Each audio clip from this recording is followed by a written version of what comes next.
guest is public enemy #1 with the White House right now, as he heads up the House Intelligence Committee investigation into Russian meddling in the U.S. election. Please welcome Congressman Adam Schiff.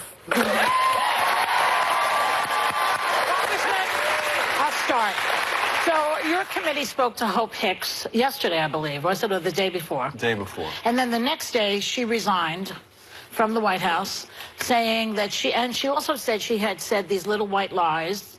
Number one, can that lead to little white perjury? That's my first question. And the second is the White House says that the timing had nothing to do with anything, that it was just she decided the next day. Do you buy that? I don't know what was involved in the timing. And, you know, in fairness to Hope Hicks, I wish the conversations of the committee had never left the committee. The question that was asked of her, though, was certainly a pertinent question. If a witness is willing to say things that aren't true on behalf of the boss outside the committee, we need to know, because it reflects whether they'll be truthful in the committee.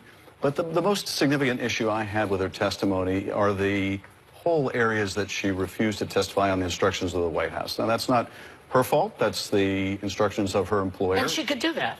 Well, she can't unless we let her do that. And this is the issue. Will the Congress assert itself? Will the Congress insist on answers? When Steve Bannon refused to answer questions along the same lines, the Republicans said, well, we need to demand answers. That's an outrage. And they subpoenaed him on the spot. I see. Now, Steve Bannon apparently is a man without a country. Not beloved in the White House, no longer with Breitbart. Right. So my colleagues in the GOP were willing to stand up and assert the institutional responsibilities of the committee. Not so with Corey Lewandowski, not so with Hope Hicks, not so with any number of witnesses who have similarly refused to answer questions. They need to be subpoenaed. They need to be compelled. And By where Robert Mueller. Well, by us, as well as Mueller, but by us. And if there is a legitimate claim as to a small subset of questions that deal with executive privilege, then we should negotiate and respect that.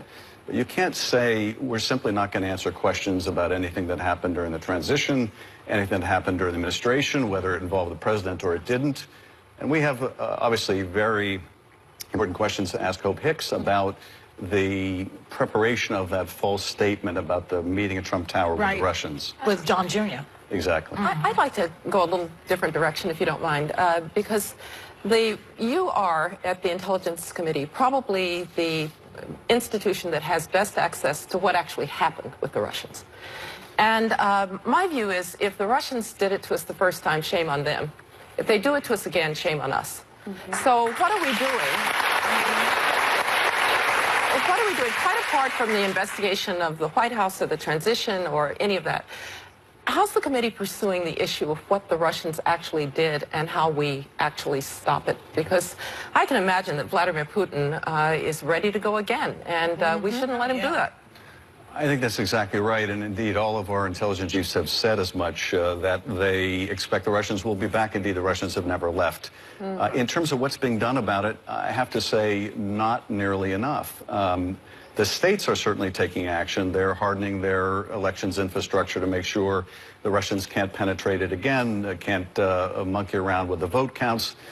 But what we need, because you know how formidable the Russians are as an adversary, is a whole-of-government response, where every cabinet secretary is working within their portfolio to establish a deterrent for the Russians. There are still bipartisan sanctions sitting on the president's desk that he refuses to implement. We need to send a clear message to Russia that any further meddling won't be tolerated. They'll pay a heavy price for it. What kind of heavy price? Well, the price that the Russians care most about is a price to their economy. That's why the top priority for the Russians are doing away with sanctions over their invasion of Ukraine, doing away with sanctions over their meddling in our election, because what Putin really fears more than anything else is not losing an election. If you're a viable opponent of the Kremlin, you end up in jail or dead. What he does fear, though, is the power of people to gather in massive numbers and throw out their autocratic government. And to the degree the Russian economy suffers and people take to the streets, that's the threat that he fears. Do you think we fully know what happened, though? Are you confident that we really understand how the Russians did what they did? We know an awful lot about how they did what they did in terms of their hacking operation, the dumping of documents, in terms of their use of social media and the use of paid media like RT and Sputnik.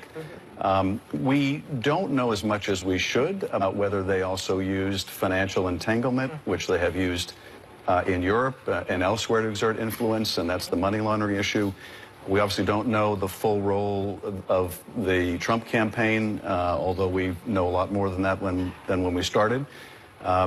We know enough, though, to take firm steps to respond to them and to harden our defenses. We know enough to know they'll be back. So let me ask you this, because I find it insane that you co-chair the Intel Committee, Devin Nunes is your co-chair, and that you're supposed to be working together, and you have two different sides. It's become more about the politics rather than the job, which is to do the intel that answer these questions. And I want to know, because if this is so partisan, how are we supposed to understand, as just a regular person going down the street, how are we supposed to know who to believe? Yeah, competing memos. I mean, This what is- the heck? Yeah. This is a really central problem and challenge. Yeah. When we had our first open hearing in March of last year, I said at that time that the best service we could offer the public is if we could do a thorough investigation, arrive at a common conclusion, and not force the public to choose between a GOP version and a Democratic version. That was the goal. Now, I have been told since that hearing, because at that hearing, James Comey revealed for the first time that he had opened an investigation the previous July into the Trump campaign's connections with the Russians, that my colleagues at GOP felt that hearing was an unmitigated disaster for them.